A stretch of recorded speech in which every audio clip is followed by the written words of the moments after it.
Ryan, wait a minute. What is it, Kim? Why was your ex-girlfriend Paige waiting for you at the station? I thought you disappeared while I was in the restroom, only to find out you got into her car and drove off with her. Oh, really? You saw that, huh? I did, after coming out and looking all over for you for about a minute until I had the misfortune of seeing you doing that. First, just answer my question. Why was your ex-girlfriend at the station, and why did you get into her car? Okay, don't rush me. So, the story of fate began about 6 months ago. Paige started working at my company. When I talked to her, I discovered that she lives surprisingly close by, and our feelings started to rekindle. Ever since then, we've been meeting up a lot after work. So you're saying this is cheating, right? Well, that's how it looks to you, but Paige and I are genuinely in love. We're even thinking about getting married. That's why today I decided to go back home to introduce her to my mom and get her blessing. What are you talking about? If we were already divorced, then maybe it would make sense, but the order of things is all wrong. Yeah, you know my mom doesn't like you, right? Paige has always been the one my mom liked back when we were together. So when I told her I was getting back with Paige, she urged me to get divorced from you as soon as possible. So honestly, the order of things isn't right at all. What? Anyway, I'm heading home in Paige's car now. You can either go home alone or walk to my parents' house right now. The choice is yours. What kind of choices are those? Well, you could come to my parents' house with me if you want, but just know that you'll feel pretty awkward watching me and Paige being all lovey-dovey. Fine, I'll go to my own parents' house. Luckily, my family home is just one train ride away, so I'll head back there. But don't think you'll get off scot-free. Suit yourself. It's not like I care.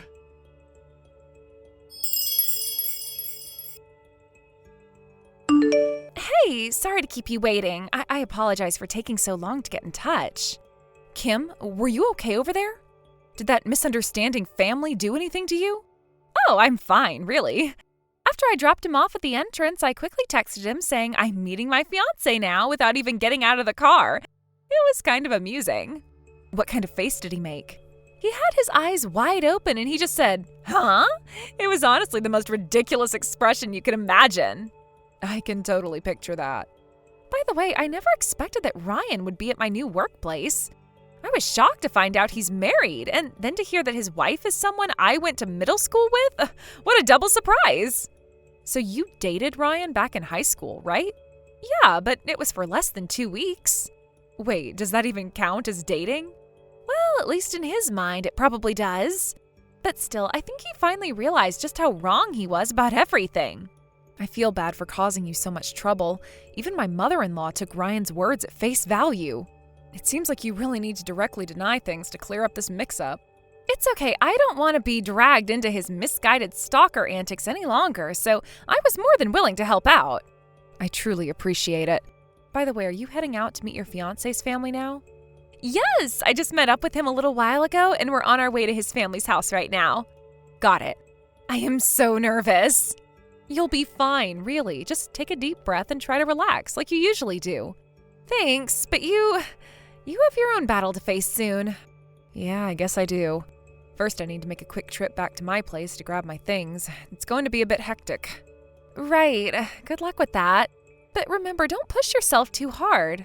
I won't. Thanks for the encouragement.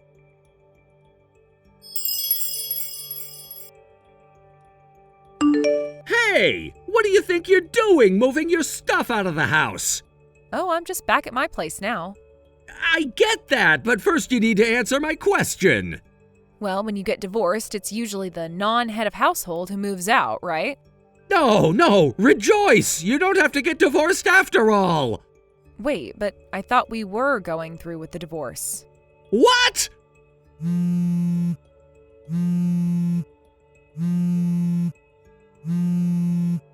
Hey, Kim, you don't have to divorce me now.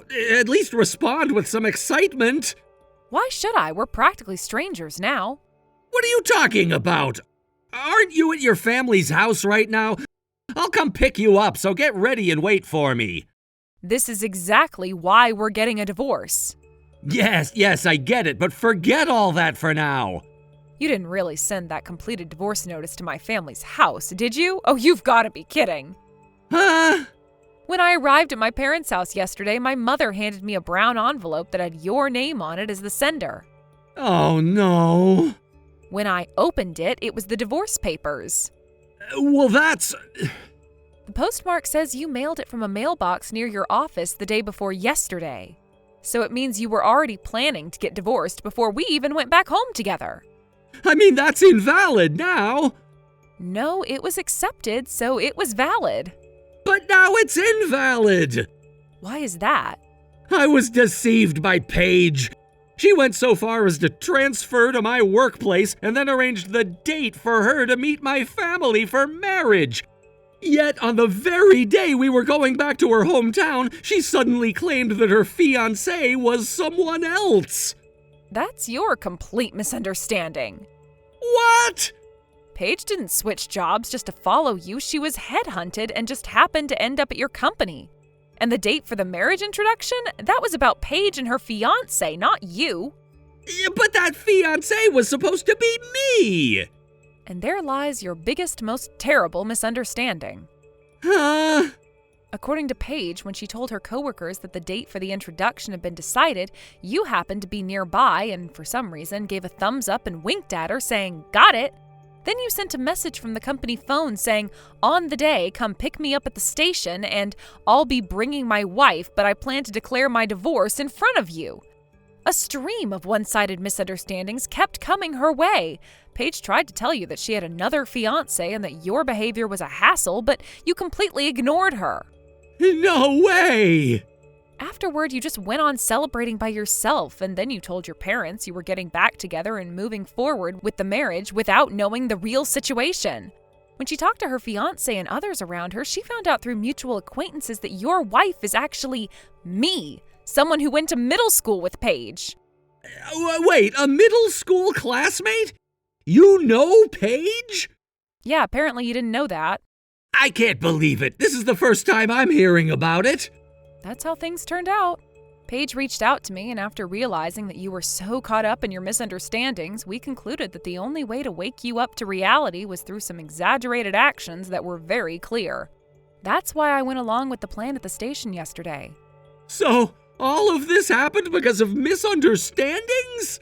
Yeah, pretty much. I didn't expect you to send the divorce papers to my family, but here we are. Well, the outcome is okay, so I guess it's fine. You really surprised me there. I thought I'd be done with all this. But seriously, we need to clear this up. You're treating this as if it's just a joke, but it's affecting real lives. I know. It's just hard to believe how everything spiraled out of control. I was just trying to do the right thing. Well, it seems I'm the only one who actually did the right thing. By moving your stuff out without a proper discussion? Well, I thought that's what we agreed upon after everything that happened. We may have agreed, but it feels like you just jumped to conclusions. Say whatever you will about it, Ryan.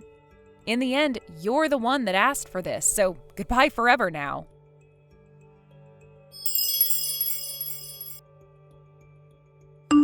Paige, because of you, I've been divorced from Kim.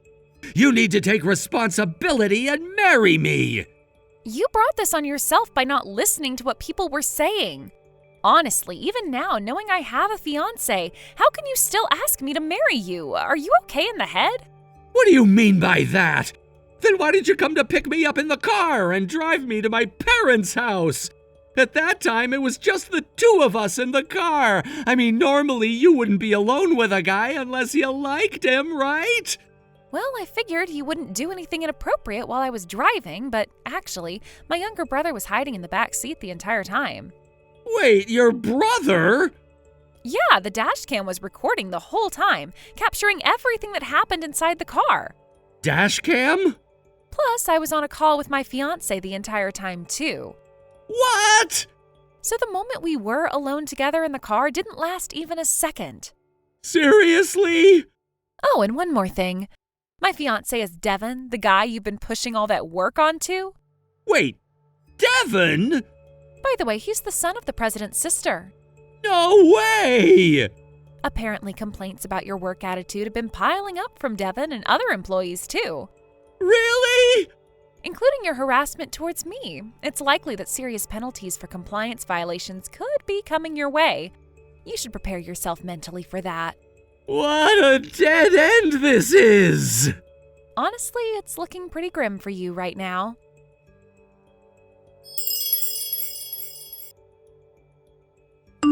First, we reached an agreement regarding our divorce. Our financial demands would solely focus on the division of property. I decided that I would receive a larger share as part of the settlement.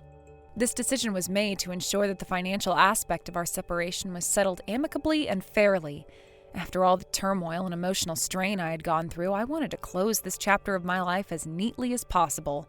It's likely that I'll never have to see him again for the rest of my life. The reason for this certainty is quite significant. Following the internal investigation at his workplace, it was revealed that my ex-husband had committed numerous compliance violations. These findings resulted in claims against him that amounted to the upper $300,000 range, which included damages and alimony. The situation was serious, and it led me to prioritize the victims of those violations when making decisions about the financial settlement. The aftermath of this entire debacle has had unexpected consequences. In a surprising turn of events, my in-laws have also decided to divorce. It seems that my mother-in-law, who has persistently defended her son throughout this turmoil, finally reached her limit with my father-in-law. The strain of the situation and the pressure of their son's actions became too much for their marriage to withstand. As things stand now, my ex-husband and his mother are living together in a rundown apartment. I can only imagine the kind of environment they've created for themselves. They used to be a close-knit family, almost inseparable, but now they're entrenched in a dire reality filled with poverty, where they struggle to even afford basic necessities like food. Reports indicate that they often blame each other for their misfortunes, leading to frequent arguments and an atmosphere thick with tension. It appears that they're caught in a cycle of anger and resentment, where each person is pointing fingers and refusing to take responsibility for their situation. I've heard snippets from mutual acquaintances who have relayed that my ex-husband, who once walked around with an air of confidence and pride, has now become a shadow of his former self. The lifestyle he once flaunted has crumbled, leaving him grappling with the consequences of his actions. He used to take pride in discussing his job and accomplishments at social gatherings, but now he's avoiding interactions altogether.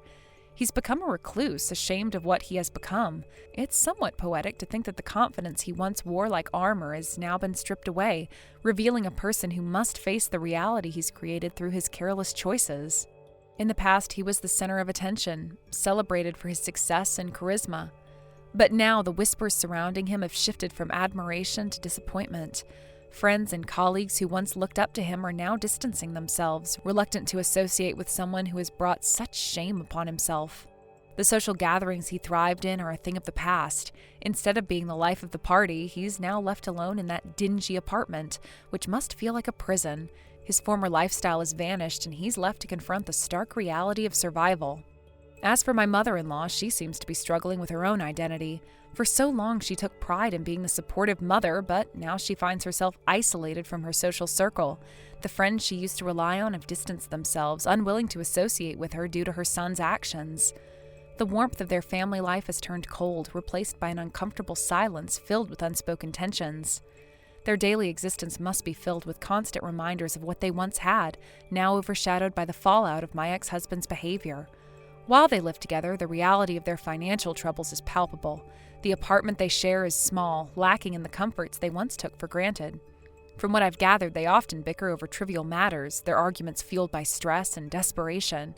It's a troubling scene, with the blame game becoming their new normal. They've each taken to pointing fingers, blaming the other for the dire situation they find themselves in. The love and camaraderie they once enjoyed has dissolved into resentment and anger.